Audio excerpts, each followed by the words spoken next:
प्रातः क्लास चल रहा था 5 मार्च 1968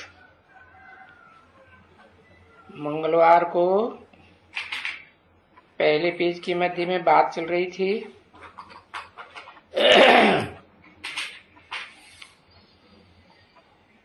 कि तुम जानते हो कि अभी हम तमो प्रधान बन गए, इसलिए तुम खुद ही कहते हो कि हम रावण राज्य में हैं। रावण राज्य है, जानते हो, ये भी जानते हो कि रावण को क्या कहेंगे, दोस्त या दुश्मन?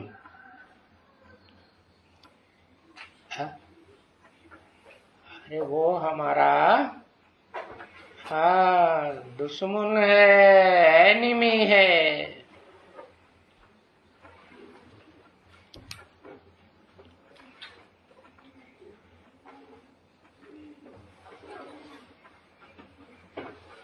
तो पक्का कर लिया ना कि दुश्मन है ना?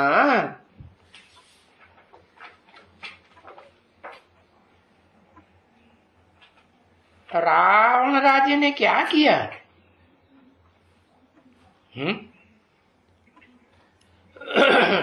सबसे बड़ा काम क्या किया?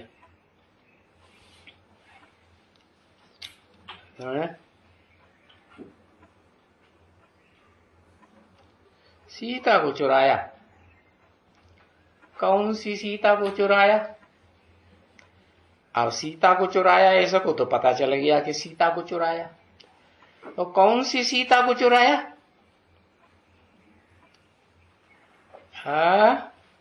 सोना सीता को चुराया, सोना को। अब कोई नहीं सोना भाई, सोने की सीता को चुराया। अच्छा, सोने की सीता, असली सोने की सीता या नकली सोना मिक्स हुआ होगा, तब कहेंगे नकली सीता को चुराया। कौन सी सीता को चुराया होगा? बताओ भाई, मुस्कुराने से थोड़ा ही काम चलेगा। नकली सीता को चुराया, तो नकली सीता कौन सो बता?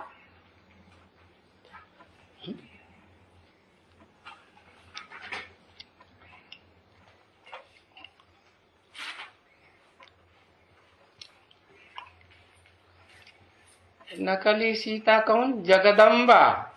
एकदम सीधा जगदम्बा के ऊपर पहुंच गया। सबसे पहले नकली सीता का नंबर लगता है रावण। जब रावण पूरा जोश पे आता है तो नकली सीता को चुराता है?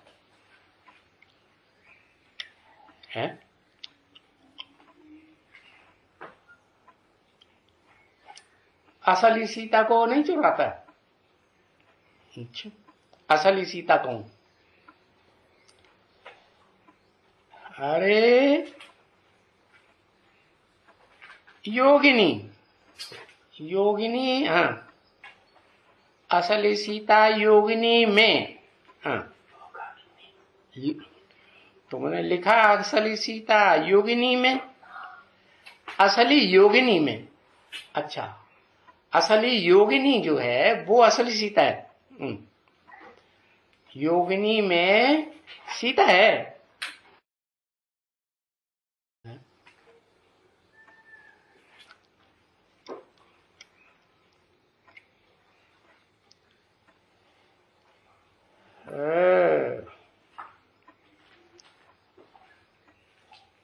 योगिनी में वास है सीता का। अच्छा, योग अग्नि, योग अग्नि को चुराया। योगिनी तो योग अग्नि हो गई।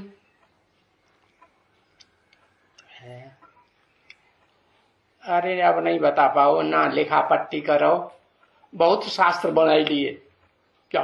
शूटिंग बहुत हो गई तुम्हारी अब। क्या अब हाथ खड़े कर दो भाई। तुम सब सीताएं हो। क्या कहा? बाप आते हैं, बापों का बाप, तो क्या कहते हैं? तुम सब सीताएं। सब में अव्वल नंबर कौन हुआ? अरे बताओ भाई, इतना तो बता दो।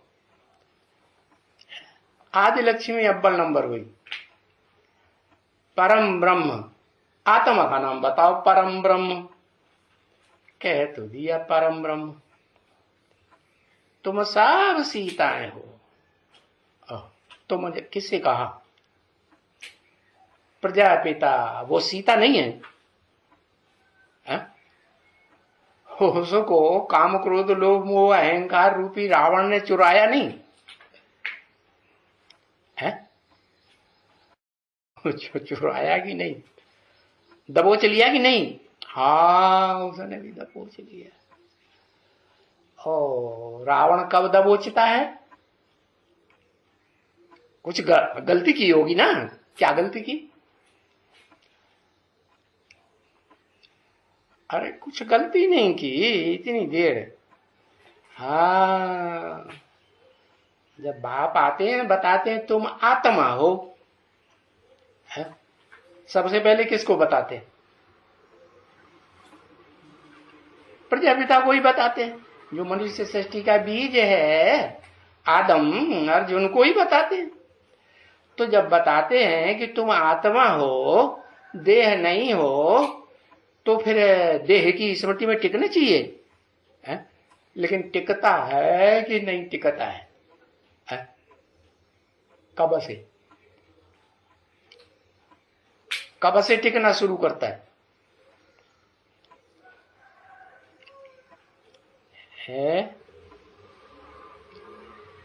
यज्ञ के आदि से टिकना। यज्ञ के आदि में आत्मा हो ये पता चल गया था, फिर काय के लिए लिख दिया? अरे पता कब चला उसको? राम बाप को कहा जाता है, तो राम बाप को द्वापर में पता चला कि मैं आत्मा हूं। वाह भैया है। हाँ, 5 दिसंबर 1969 को पक्का पता चल गया कि मैं देह नहीं हूं, मैं ज्योति बिंदु आत्मा हूं।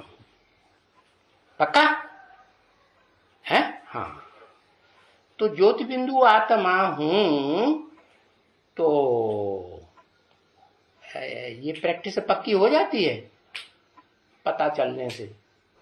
मन बुद्धि रूपी आत्मा को पता तो चल गया कि मैं आत्मा हूं ज्योति बिंदु, तो ये जानने से प्रैक्टिस पक्की हो गई है। दीवान में आएगा कि नहीं? दीवान में नहीं आएगा?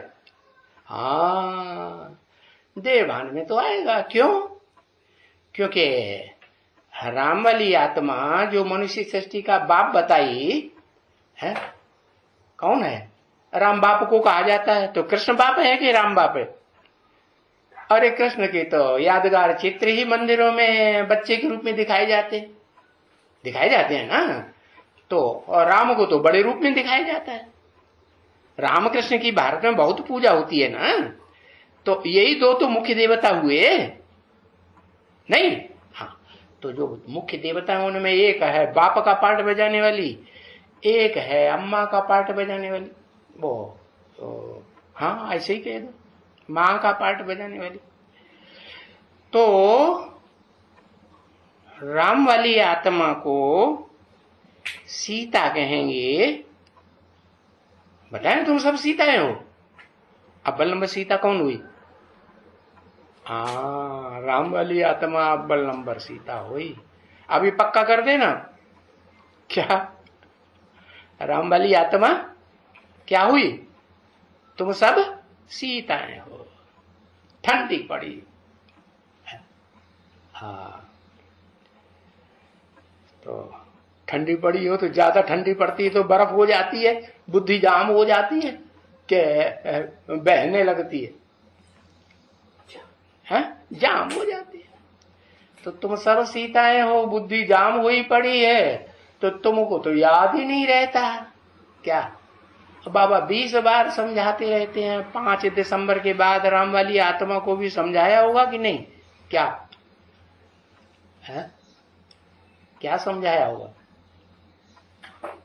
है अपन को आत्मा समझो, आत्मा समझ करके है फिर देखो मम्मा ने बता ही दिया, मुरली में बताया ना मम्मा ने क्या है? हाँ, आत्मा ज्योति बिंदु, तो आत्मा का बाप भी ज्योति बिंदु होगा कि लाल लाइट का गोला होगा? अग्नि कहते हैं ना, ज्ञान सूर्य।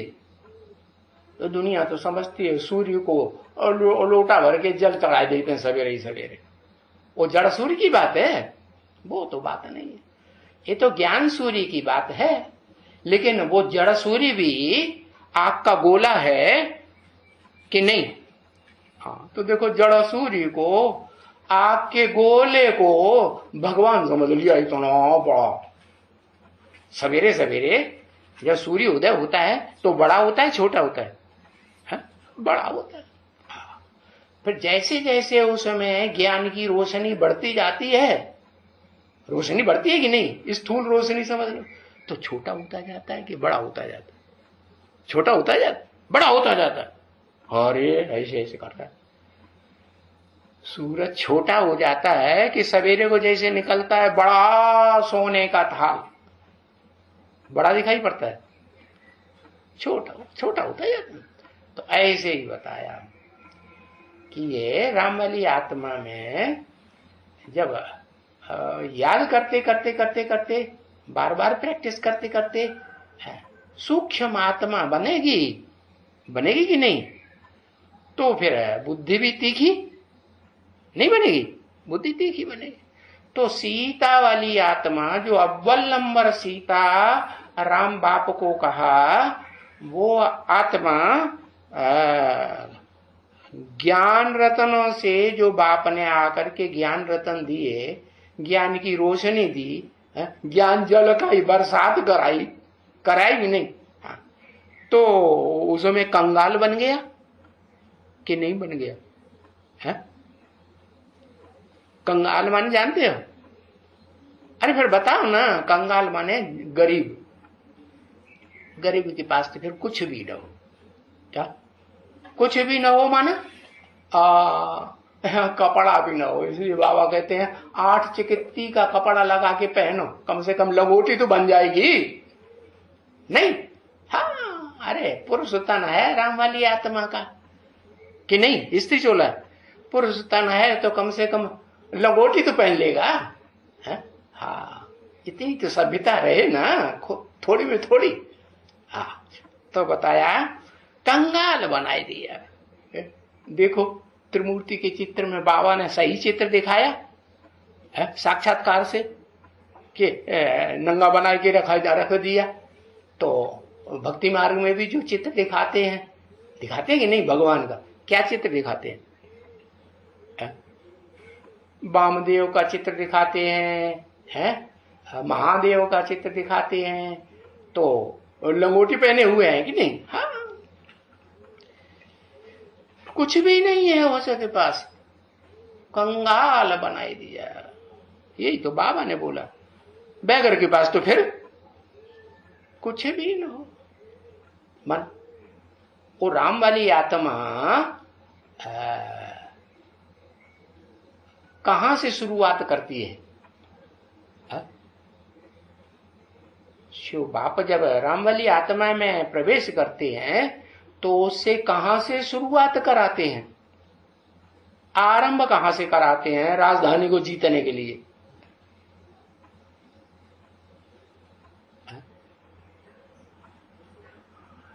अरे वो अयोध्या नगरी, माने नहीं, अयोध्या माने जहां युद्ध होता ही नहीं, वो जहां युद्ध नहीं होता है स्वर्ग होता है ना, वो स्वर्ग रूपी अयोध्या रूप नगरी, उसका सेंट्रल प्लेस कहां होगा? वो ना दिल्ली ही तो कही जाएगी ना। हाँ, तो दिल्ली में आकर के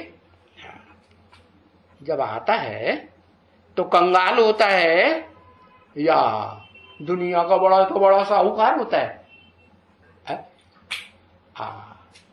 तो जब आया होगा तो कोई तो बेसिक ब्राह्मणों के कनेक्शन में आया होगा कि नहीं? दिल्ली में आया होगा, कनेक्शन में नहीं आया होगा? कनेक्शन तो वो तो जानते होंगे कि वो लंगोटिया था या उसी के पास कोई ठीक ठाक कपड़े थे,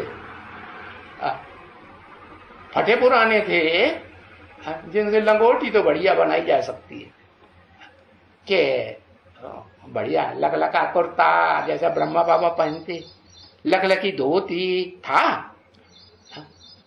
पता लगा लेना, कन्फर्म कर लेना।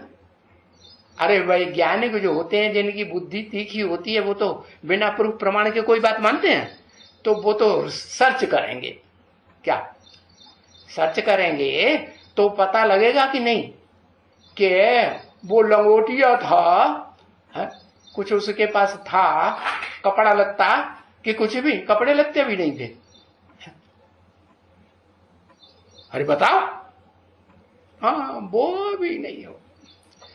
तो बाबा ने कहा भारत को कंगाल बनाई दिया।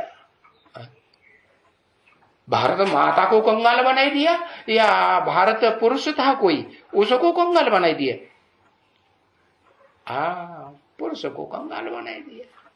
कंगाल के पास क्या होता है? हाँ, तन लपेटने के लिए पूरे कपड़े तो होते हैं लंगोटिया जैसे, लंगोटी तो जरूर होती है। हाँ, तो देखो कंगाल बनाई दिया। कंगाल कौन बनता है? देखो तुलसीदास जी ने तो क्या लिख दिया, कवि है ना। हाँ, जहां न पहुंचे रवि तहां पहुंचे कवि। हाँ, तो कवि ने लिख दिया है, तो कलयुगी में कलयुगी कवि, लेकिन फिर भी सच्चाई लिखी क्या? जहां सुमति तहां संपत्ति नाना, जहां कुमति तहां विपत्ति निधाना। समझ में आया कुछ? जहां सुमति, सु माने सुंदर, मति माने बुद्धि। जहां जिस आत्मा में सुंदर बुद्धि होगी वो तो जरूर दुनिया का बड़े से बड़ा साहूकार बन के बैठेगा।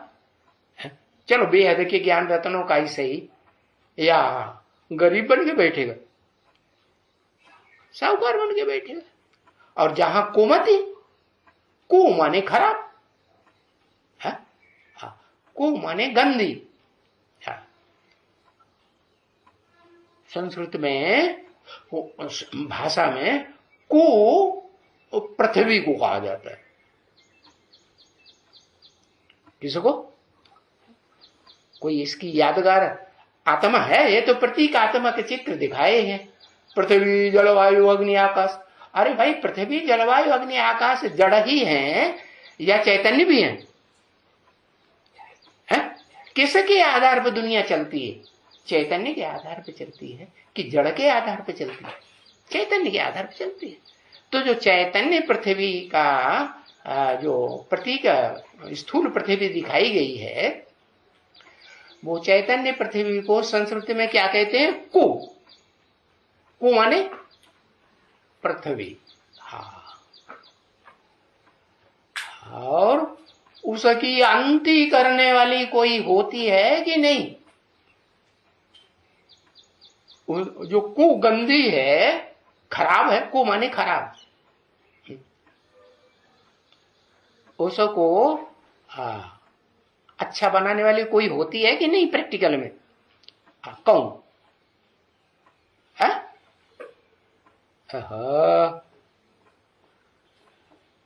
ये तो शास्त्र लिखना सीख गया। हाँ, एक अक्षर लिखो ना, क्यों इतना मेहनत करते हो? पराशक्ति है, बहुत करो, पा लिख दो, शा लिख दो, पा लिख दो, प्रा लिख दो, परा प्रकृति है ना। तो परा प्रकृति का चैतन्य रूप कौन? शास्त्रों में कोई चैतन्य रूप बताया? कौन? है जगदम्बा, परा प्रकृति। ओहो, परा माने परे ते परे। आदि लक्ष्मी, आदि लक्ष्मी वो तो बाद की बात है जब संपन्न बने। पहले क्या है? जो बोलते हैं भारत की गवर्नमेंट भी 15 अगस्त होएगा, 26 जनवरी आएगा तो क्या बोलेगा? भारत माता की जय। क्या बोलता है उसको? भारत माता बोलता है कि नहीं? हाँ, तो उन्होंने समझ लिया कोई माता है सो कंगाल बन गई, उसके पास कपड़े लगते भी नहीं है, लंगोटी भी पहनने के लिए नहीं। अरे माताएं थोड़ी नंगी बनेंगी, कन्याएं माताएं तो पवित्रता वाली कि नहीं? पवित्रता की शक्ति जिनके पास होती है, वो बड़े से बड़ी शक्ति कौन सी है? दुनिया की सबसे बड़ी पावर कौन सी? प्योरिटी, पवित्रता। तो बताया जो दुनिया की सबसे बड़ी पावर कन्याओं माताओं में है, वो तो इतनी क्या क्या नहीं बन सकती? इतनी भिखारी बनेंगी? अरे उसके लिए तो कहा जाता है जहां लक्ष्मी, जिनकी लक्ष्मी की कृपा जिनके ऊपर होती है वो तो साहूकार हो जाते हैं, पैसे वाले होते हैं, या लक्ष्मी के भगत कंगाल होते हैं? क्या होते हैं? पैसे वाले होते हैं ना? नहीं, हाँ, कि नौकर चाकर होते हैं, दास दासी होते हैं? हाँ, असली भगत होंगे लक्ष्मी के तो वो तो साहूकार होंगे ना। उनको वो साहूकार नौकरों को रखेंगे या वो खुद नौकरी करेंगे? क्या करेंगे? नौकरों को रखेंगे ना, नौकरों को नहीं रखेंगे? हाँ रखेंगे।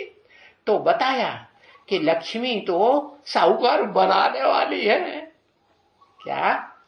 इसलिए बाबा ने भी बोला। कौन से बाबा ने? शिव बाबा ने नहीं, ब्रह्मा बाबा ने बोला क्या करो? क्या करो? अरे किसके पीछे पड़ो?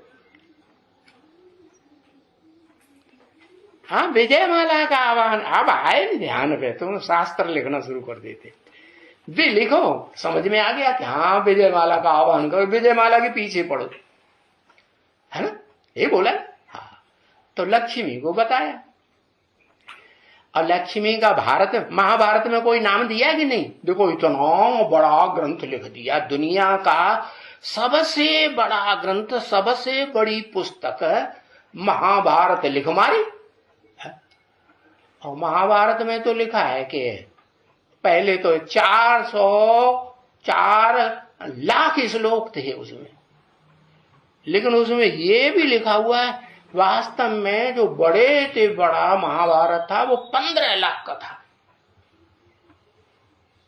क्या समझा? तो लोग, ये तो जो बड़े से बड़े शास्त्रकार हैं, विद्वान पंडित आचार्य, उनको भी पता नहीं होगा। वो तो यही समझते हैं 4 लाख श्लोकों का था। और पूरा महाभारत तो कौन पढ़े बैठ के, उसमें तो एक श्लोक ऐसा भी आया। कैसा? कि भाई 15 लाख का भी महाभारत था श्लोकों का। तो देखो वो सब उतने बड़े महाभारत में कोई पढ़ करके ध्यान रखेगा, याद रखेगा है कि वो पात्र कौन सा है जो लक्ष्मी की यादगार है?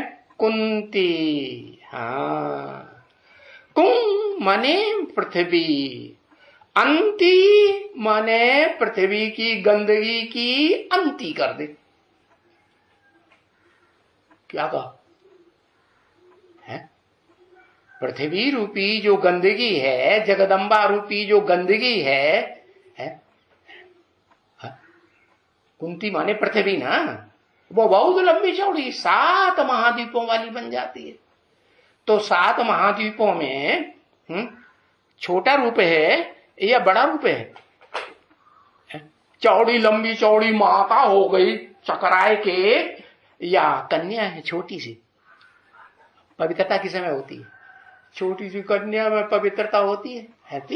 ऐसे जैसे सन्यासी है ना, सन्यासी जब कन्याओं की देवियों की समझ करके पूजा करते हैं तो कौन सी कन्याओं को चुनते हैं? 9 साल की कन्याओं को चुनते हैं। तो 9 साल की कन्याएं होती थी ना पहले, हाँ, तो वो बहुत पवित्र मानी जाती, मालूम है? आपने तो शायद बूढ़ी माताओं ने तो देखा होगा, पहले बचपन में देखा होगा, पहले बच्चियां और बच्चे 8-9 साल के लंगे नंगे फिरते रहते थे कि उनको कपड़े पहनाए जाते थे ज्यादातर, नंगे रहते थे ना, देखा कि नहीं, याद है? हाँ, तो उस समय की बात है, ऋषि मुनियों ने जब ये शास्त्र लिखे थे ना, तो उनकी बुद्धि में है कि 8-9 साल का बच्चा हो चाहे बच्ची हो, उनकी बुद्धि में तो विकारों की बात होती है? विकृति होती है? नहीं होती। वो विकार की बात बुद्धि में ला करके वो भाई बहन आपस में गंदे बनते होंगे, एक दूसरे को गंदा शरीर मूत्रपलिति बनाते होंगे? नहीं बनाते होंगे ना। हाँ, तो देखो 9 साल की जो कन्या है वो तो कुमारी हुई ना, है? नाम ही रख दिया को मारी, माना क्या करती है? वो कुमारी होगी तो को मारेगी, है? और सो को रखेगी। सो माने सुंदर, को माने कुमारी खराब, अभी तो बताया। तो महाभारत में नाम कुंती आया है, क्या? हिंदी में उसका अर्थ हुआ को माने पृथ्वी और अंति माने उसका अंत कर दे, माने 7 जो महाद्वीप बने हुए हैं पृथ्वी में, उनको क्या करेगी? है ज्ञान धारण करेगी, और ज्ञान धारण करके उसको क्या कर देगी?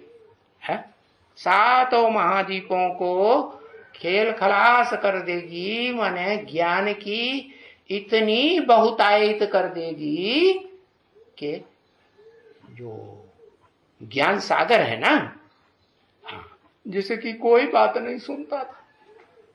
कौन है ज्ञान सागर? प्रैक्टिकल में ज्ञान सागर कोई है इस दुनिया में? हाँ, प्रजापिता, उसको आदम कह दो, एडम कह दो, अरे भाई बहुत कहो तो कहो व्यास कह दो। वी माने विशेष, आस माने बैठ जाए, क्या? बस वो ज्ञान का धंधा करने के लिए बैठ जाए, और कोई कर्मणा का काम, भागदौड़ का, मजदूरी अजदूरी नहीं करेगा, नौकरी फौकरी नहीं करेगा, क्या वाचा चलाएगा? अरे वाचा भी नहीं चलाता, वो तो लिखा पट्टी, लिखा लिखा लिखा लिखा लिखा लिखा ढेर सारे शास्त्र बनाई देते हैं। तो ज्ञानी हुआ कि नहीं? दुनिया का सबसे बड़ा ज्ञानी शास्त्रों में कौन दिखाया गया? उसका नाम मालूम है? हाँ, अब तो मालूम हो गया। क्या नाम? एक अक्षर लिख दो। व्यास, एक अक्षर लिखने की बात है। हाँ, व्यास। तो देखो उसे व्यास कह दो, आदम कह दो, एडम कह दो, तो देखो इतना बड़ा साहूकार था। ज्ञान रत्नों का ही समझ लो, स्थूल रत्नों की बात छोड़ दो।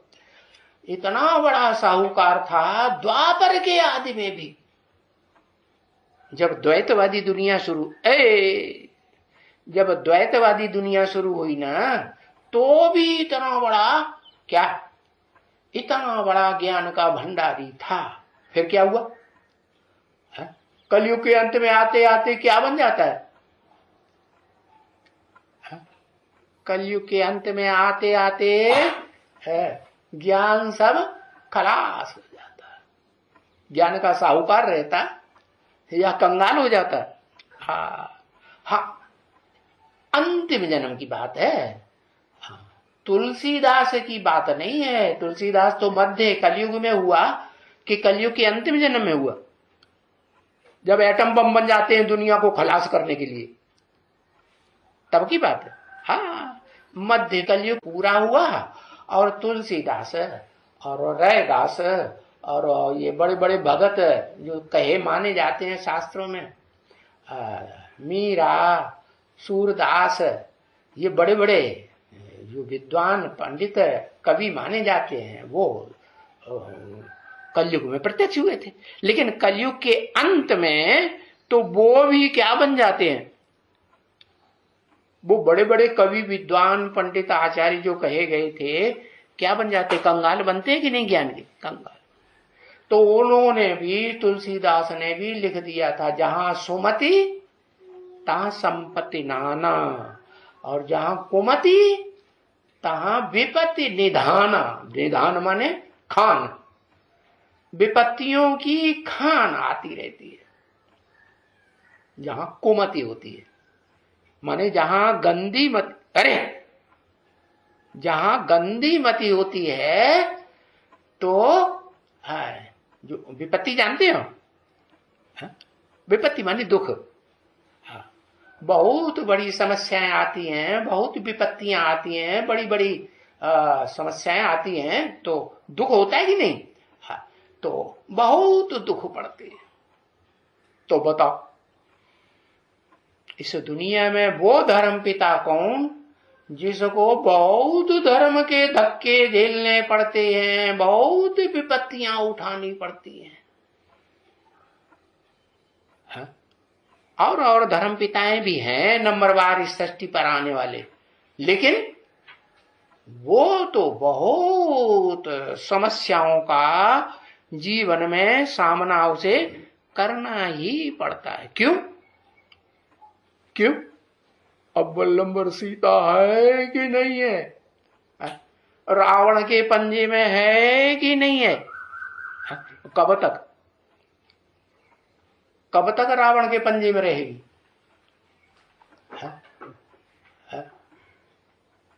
देखो क्राइस्ट को समझते हैं, बड़ी समस्या उसके सामने आ गई है, उसके हाथों में, पांव में, पेट में कीलियां ठोंक दी, वो समझते हैं बहुत बड़ा दुख हुआ। अरे देह का दुख बहुत बड़ा होता है कि आत्मा का दुख बड़ा होता है, मन बुद्धि का ज्यादा बड़ा दुख कौन सा होता है? हाँ, मन बुद्धि का दुख जो है बहुत बड़ा होता है। तो मन बुद्धि से समस्याओं का सामना करने वाली आत्मा का नाम क्या बताया? बड़े से बड़ा धर्मपिता कौन? क्या लिखा?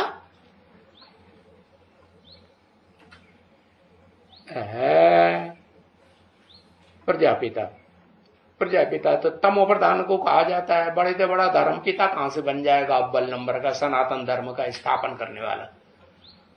बड़े से बड़ा, ऊंचे से ऊंचा धर्म तो सनातन धर्म है, पुराने से पुराना धर्म, ओल्ड इज गोल्ड, शिव बाबा धर्म पिता। अरे सब धर्म पिताओं के नाम हैं, उनके नाम के आधार पर है धर्म का नाम पड़ता है। सो भूल गए कि सनातन धर्म किसका स्थापन किया हुआ धर्म पिता कौन है? सनत कुमार है। माताओं को जल्दी याद आ जाता है। देखो तो देखो, अब बूढ़ी बूढ़ी माताओं को तो लोग समझते हैं कि ये तो एकदम बुद्धू है, काय काय करती रहती हैं फालतू, गुस्सा बहुत आता है इनको, ऐसा समझते हैं। नौजवान माताओं को गुस्सा नहीं आता है? अरे वो जोर से चिल्ला सकती है, वो बूढ़ी माता की आवाज ऐसे ऐसे बोलती रहेगी ना? नहीं।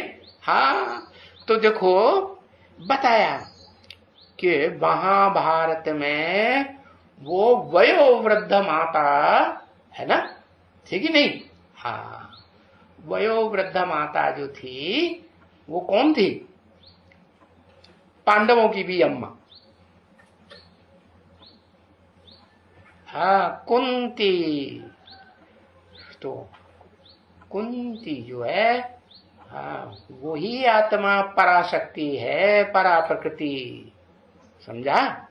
हाँ, जिसकी पूजा होती है देवियों के रूप में, फीमेल चोले के रूप में। तो जितनी नौ देवियां मानी जाती हैं उनमें सबसे पहले पूजा होती है कि बाद में होती है? सबसे पहले उसकी पूजा होती है। किसकी? लक्ष्मी की। अब लोग तो जानते ही नहीं है, विद्वान पंडित आचार्य भी नहीं जानते लक्ष्मी सबसे बड़ी देवी है? वो क्या समझते हैं? सबसे ज्यादा पवित्रता वाली देवी विद्वान पंडित आचार्यों ने किसों को समझा? शास्त्रों में किसका नाम दिया?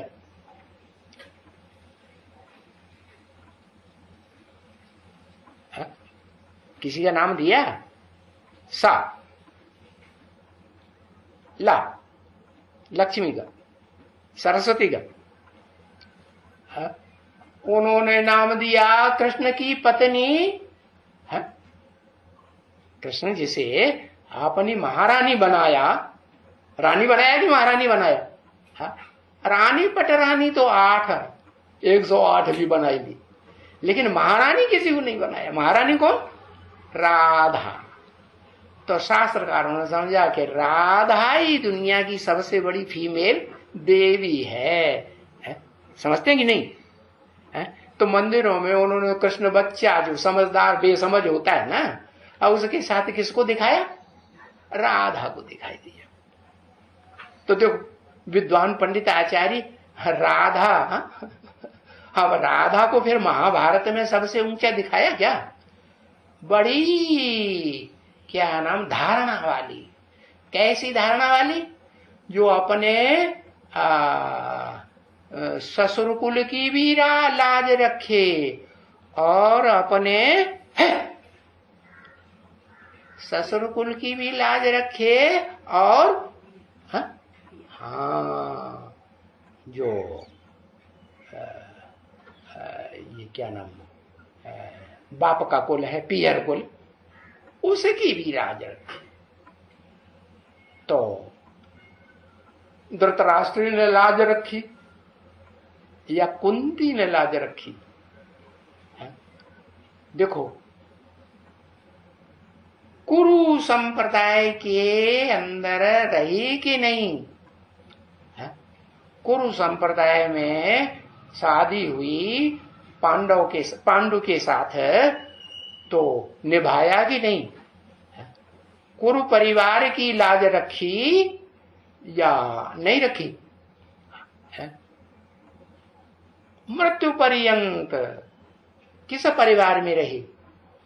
कुरु परिवार को छोड़ के भागी है? द्रौपदी की तरह चली गई पांडवों के साथ जंगल में, मना कर दिया कि गई? हाँ नहीं गई। क्या? अरे उसको लाज रखनी है ना। किसे की लाज रखनी? दोनों की लाज रखनी है। कन्या वो जो ससुर कुल का भी उद्धार करे और पीहर कुल का भी नाम वाला करे, उसको कहेंगे कन्या। है? नहीं तो ऐसी कन्या को क्या करना जो ससुर कुल में बाप भेजता तो है, या अपने आप चलो कोई चली जाती है, कुल अच्छी नहीं जाती है, भाग के नहीं चली जाती। हाँ तो बताया कि फिर वो छोड़ के आ जाती है कि नहीं? है? तो लाज रखी है? नाम वाला होगा? नाम वाला नहीं होगा। तो देखो कुंती ने अपने ससुर घर की भी लाज रखी और पीहर घर की भी लाज रखी। पांडव अपने बच्चे थे। माता को सबसे ज्यादा प्यार किससे होता है? पति से कि बच्चों से? किसके लिए मरती है? बुढ़ापा भी हो जाएगा तो मन बुद्धि किधर जाएगी? पति में ज्यादा जाएगी कि बच्चों में ज्यादा जाएगी?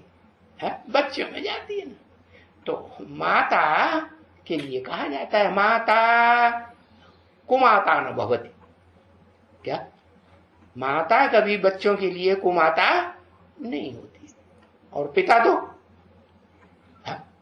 कुपिता बन सकता है कि नहीं? कुबाप नहीं बन सकता। हाँ कैसा बाप? बच्चों को धुनाई पिटाई करेगा कि नहीं? है? जेल में डाल देगा कि नहीं? हाथ पांव बांध के नहीं बांधेगा? हाँ ना बांध जेल में डलवा देगा। बोरे हम नहीं करता। तो देखो कुंती ने पूरा पार्ट बजाया है। अपनी पुत्र बधी को भले परमिशन दे दी, जाओ तुम जाओ जंगल में पति के साथ, लेकिन खुद अपने कुल की लाज निभाई, कुल में रही। और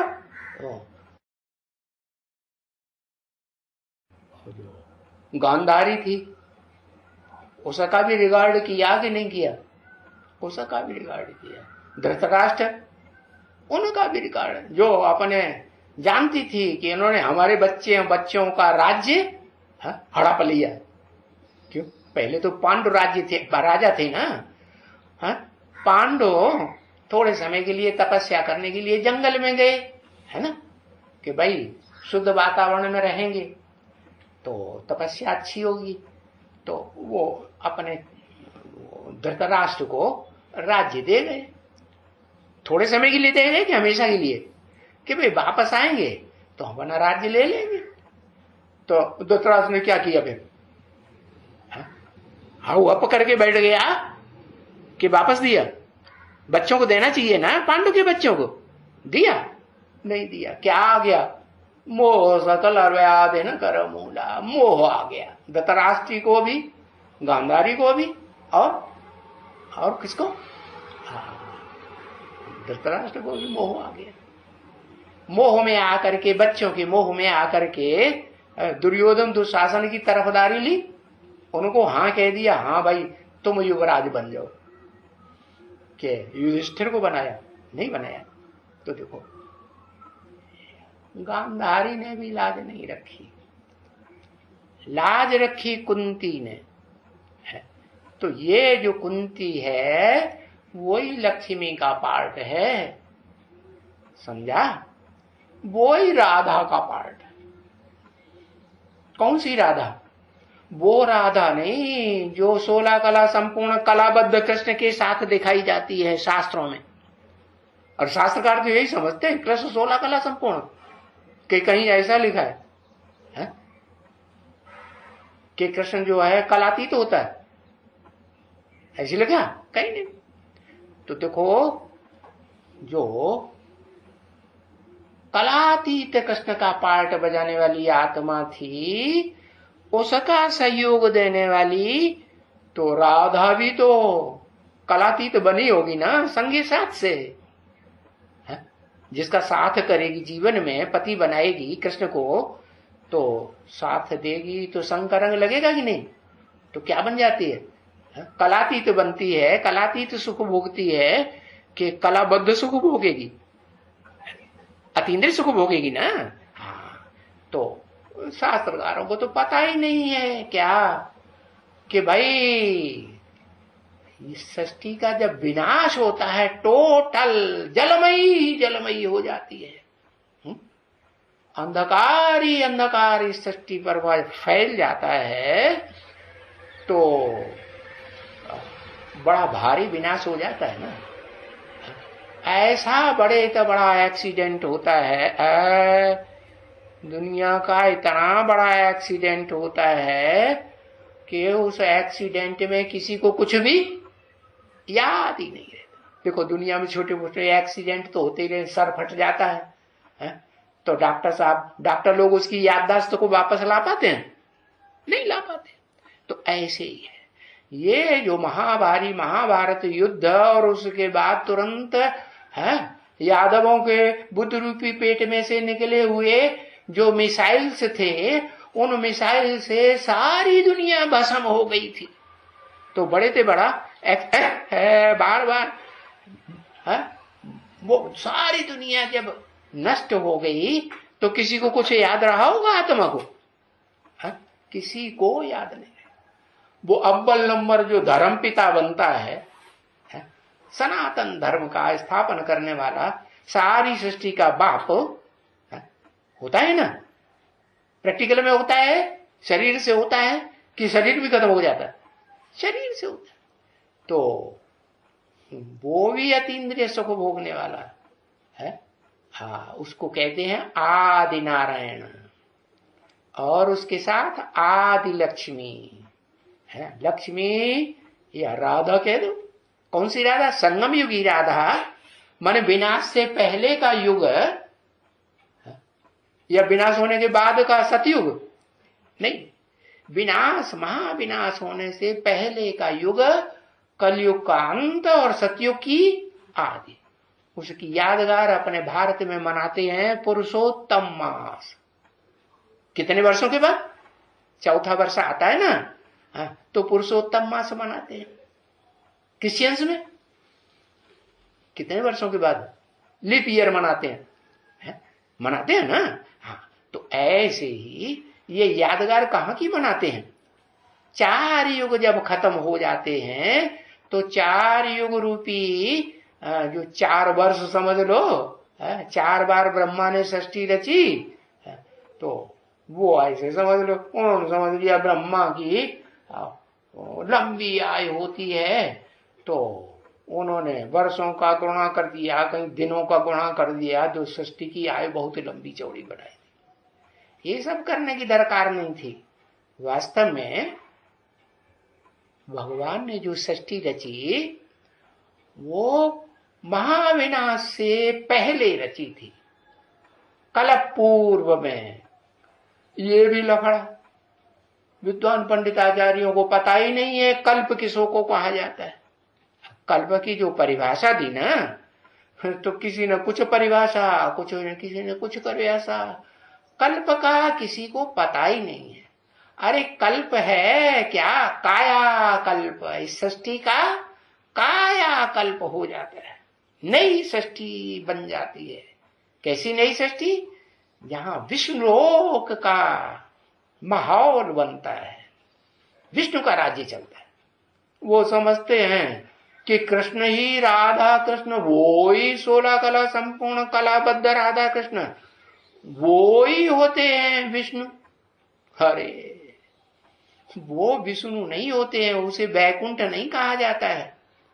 वैकुंठ तो कलयुग के अंत में और सतयुग के आदि में जब supreme soul heavenly God father इस सृष्टि पर आते हैं, हेवन रचने वाला, तो वो आकर के इस पुरानी कलयुगी दुनिया का अंत करा के कौन सा रास्ता बताते हैं? नई दुनिया विष्णुलोक बनाने का रास्ता बताते हैं। उसको कहते हैं पुरुषोत्तम संगम युग। कैसा युग? पुरुषों में उत्तम बनाने वाला युग। पुरुष माने आत्मा। इस मनुष्य सृष्टि रूपी रंगमंच पर कितनी आत्माएं, मनुष्य आत्माएं हैं जो पार्ट बजाती है, 500-700 करोड़। उन सब आत्माओं में, सब पुरुषों में, सब मनुष्यों, सबसे ऊंचे ते ऊंचा पुरुषोत्तम कौन हुआ? पता है कौन हुआ? है? ओहो, राम हुआ। ओहो, राम नाम कहते हैं। बाबा तो कहते हैं कि वो कोई ब्रह्मा कुमारी के सामने नहीं बताना राम, वो तो फेल हो गया। हाँ,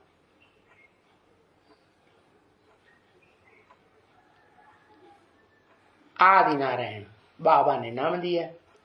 आदि नारायण का मतलब ये नहीं कि जो शास्त्रों में नारायण समझा वो नारायण नहीं। वो तो समझते हैं सतयुग के आदि का जो कृष्ण है ना, जो सागर में कृष्ण बच्चा टपक पड़ा ना ऊपर से, आत्मलोक से, परम धाम से, हाँ, वो ही कृष्ण है। अरे नहीं, उस सागर में जो कृष्ण दिखाया है वो तो प्रतीक है। सागर माना समंदर जो है, सागर, ज्ञान का सागर, कोई प्रैक्टिकल में मनुष्य आत्मा है जिसका बच्चा बनती है। क्या ज्ञान का सागर कहा जाता है। उसका नाम गीता में विवस्वत दिया है। क्या जब वो निराकार परमेश्वर में वो भगवान शिव जब इस सृष्टि पर आते हैं, आत्माओं का बाप, आत्मा निराकार होती है ना, तो निराकार का बाप भी कैसा होगा?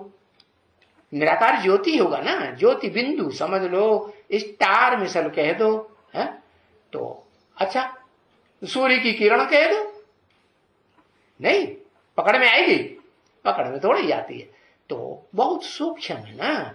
तो आत्माओं का बाप भी, अरे भाई, आत्मा का बाप भी बहुत सूक्ष्म होता है। आत्मा सूक्ष्म तो आत्मा का बाप भी बहुत सूक्ष्म। तो बताया कि वो सूक्ष्म ज्योति बिंदु, उसका नाम ही वास्तव में शिव है, आत्मा का। वो कभी शरीर उसका होता ही नहीं। तो जब शरीर नहीं होता, इस सृष्टि पर आएगा तो कोई शरीरधारी में ही आएगा ना। तो वो है मनुष्य सृष्टि का बाप राम, आदम। जो उस समय नहीं कहा जाएगा कि जब मनुष्य सृष्टि का बाप कहा जाता है आदम है, एडम, तो उसको आदिदेव कहेंगे? उस समय आदिदेव नहीं कहेंगे, महादेव कहेंगे उस समय। महादेव, हाँ, वो पुरुषार्थ करके महादेव बन जाता है। तो महादेव बनता है तो बाबा कहते हैं वो महादेव पहले तो जब पुरुषार्थ पूरा नहीं हुआ था, अधूरा था, तो क्या था? महादेव था कि महाराक्षस था? क्या था?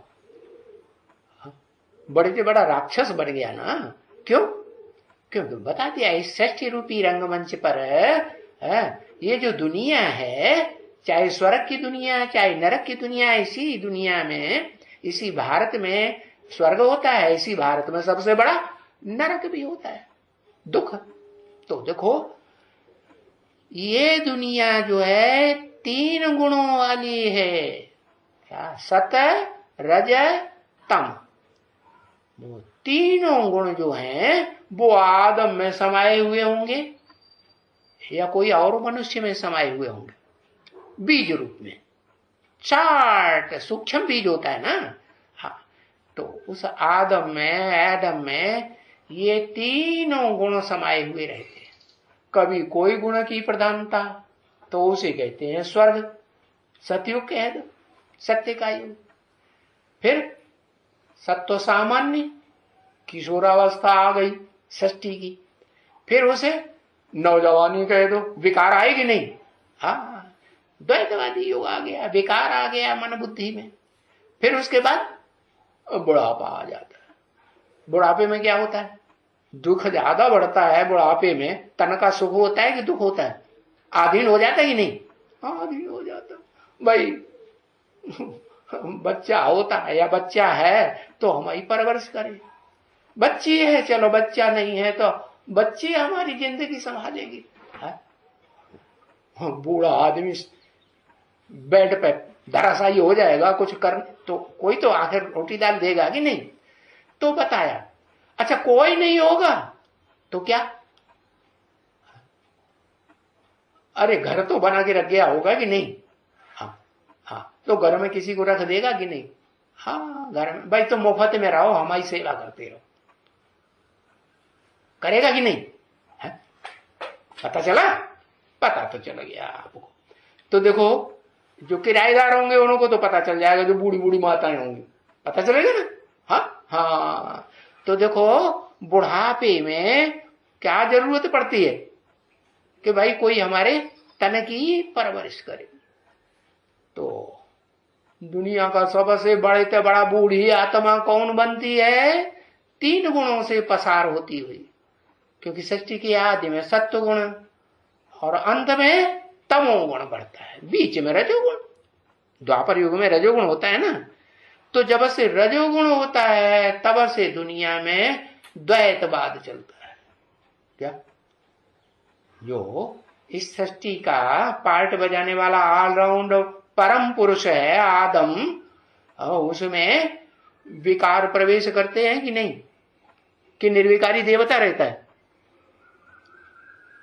द्वापर युग से नहीं प्रवेश करते। हाँ, द्वापर युग से विकार प्रवेश कर जाते हैं। कौन कौन से विकार? विपरीत कार्य, फालतू, जो नहीं होना चाहिए। काम, क्रोध, लोभ, मोह, अहंकार। एकदम ये धीरे धीरे। हाँ, एकदम काम विकार आया तो उसमें क्रोध भी आएगा। क्रोध आएगा तो क्रोध, काम, क्रोध के पीछे पीछे सब आ जाए। वो मुखिया है, बड़ा डकैत। तो बड़ा डकैत उसको है क्या, उसको शास्त्रों में नाम दे दिया है द्वापर युग। द्वा नाम क्यों दिया? क्योंकि द्वैतवाद शुरू हो जाता है। द्वैतवाद माने दो धर्म शुरू हो जाते हैं। पहले इस्लाम धर्म, फिर दो से दूसरा और बड़ा बुद्ध धर्म, फिर क्राइस्ट आया क्रिश्चियन धर्म, फिर उनके फॉलोअर्स या उनके सहयोगी धर्म पिता है। तो दो धर्म बढ़ते हैं कि नहीं? दो धर्म, और जितने धर्म बढ़ेंगे उतने राज्य भी बढ़ेंगे कि नहीं? दो धर्म, दो राज्य, दो भाषाएं, दो कुल, दो मतें, दो वंश चालू हो जाते हैं कि नहीं? हाँ, तो उनको कहा जाता है मनुष्य। क्या देवता नहीं रहते, मन उनका चंचल हो जाता है। कैसे? वही काम बेकार कूद पड़ता है, कामी इस्लामी कुत्ता। क्या एक से संतुष्ट होता है कुत्ता, एक कुतिया से व्यभिचारी बनता है। व्यभिचारी बनने वाले जानवरों में सबसे मुख्य कौन? कुत्ता होता है ना। तो बताया वो इस्लामी कामी कुत्ता का मुखिया इब्राहिम आत्मलोक से कूदता है तो किसी में प्रवेश करेगा ना? हाँ, क्या आत्मा अपने आप शरीर बन जाएगी? नहीं। तो स्वर्ग में जो देवताएं थे ना, हाँ, उनकी पीढ़ियां चली होंगी ना। तो सतयुग में जो नारायण हुए वो कोई एक ही नारायण नहीं हुआ सतयुग में। हाँ, 7 पीढ़ियां और भी चली। क्या? तो 8 पीढ़ियां होती हैं सतयुग में। 16 कला संपूर्ण नारायण की भी 8 पीढ़ियां होती हैं, 7 पीढ़ियां बाद में आने वाली। तो अब वो 8 पीढ़ियों के जो नारायण हैं वो नंबरवार छोटे बड़े होंगे कि बड़े एक जैसे होंगे? कमजोर आत्माएं होंगी या एक जैसी होंगी? हाँ, ऊपर से आत्माएं उतरती जाती हैं। दुनिया की जनसंख्या सतयुग में भी बढ़ती जाती है। तो वो 8 पीढ़ी के जो 8 नारायण हैं वो ही द्वैतवादी द्वापर युग जब शुरू होता है तो वो आधार बन जाते हैं। सच्ची रूपी वृक्ष की जड़ें बन जाती हैं। जड़ें वृक्ष को साधती हैं कि नहीं? हाँ, आधार होती है ना। तो उन्हीं आधारों में वो नंबरवार धर्म पिताएं आते रहते हैं और प्रवेश करते रहते हैं। तो पहला आधार कौन हुआ? द्वैतवाद पैदा करने वाला इब्राहिम हुआ कि नहीं? किसे में प्रवेश किया? जो दूसरे नंबर का, नंबर 2 का माल अच्छा होता है खराब, तो दूसरे नंबर का जो नारायण है कम कला वाला, चौथाई कला कम हो जाएगी कि नहीं? तो उसमें प्रवेश कर जाए। तो देखो ऐसे ही जो धर्म पिताएं आते जाएंगे वो कम कला वाले नारायण में, जो सतयुग का नारायण थे, उन आत्माओं में प्रवेश करेंगे तो कामी क्रोधी लोभी मोही अहंकारी बनाएंगे कि नहीं? तो इस तरह ये सृष्टि जो है द्वापर युग से मनुष्यों की सृष्टि मन विकारी होने लगता है। मन विकारी होता है तो बुद्धि भी विकारी बन जाती है। तो मन बुद्धि जो विकारी बुद्धि वाले लोग हैं वो फिर अपनी हिस्ट्री बनाना शुरू करते हैं। पहले शास्त्र बनाते कि भाई शास्त्र जो है वो हिस्ट्री है दुनिया की। अरे तुम्हारा मन तो विकारी है कि निर्विकारी है? जो मनुष्य हुए उनका मन विकारी कि निर्विकारी? विकारी है ना। तो विकारी मन जो है वो तो जो भी रचना करेगा वो अच्छी रचना करेगा, सुखदाई करेगा कि दुखदाई रचना रचेगा? है दुखदाई रचना। तो शास्त्र बनाए दिए तुंडे मतर भिन्ना। और जो ऋषि मुनि आए दाढ़ी मूछ वाले विकारी होते हैं ना, दाढ़ी मूछ वाले कि किन्हीं से अब देवता होते हैं, वो दाढ़ी मूछ वाले विकारी मनुष्यों ने क्या किया है? अपनी अपनी अकल लगा के अपनी अपनी मति से तुंडे मतर भिन्ना, भिन्न बुद्धि से अपने अपने शास्त्र लिखना शुरू कर दिए। और बस अपने को ऊंचा साबित करना शुरू कर दी, हम ऊंचे देवता, हम ऊंचे देवता, हम ऊंचे देवता है। हम देवता नहीं, हम देवताओं को बनाने वाले भगवान। कोई कोई तो भगवान बना के बैठे थे, 24 भगवान बन गए है, 10 भगवान बनाई दिए, बनाएगी नहीं।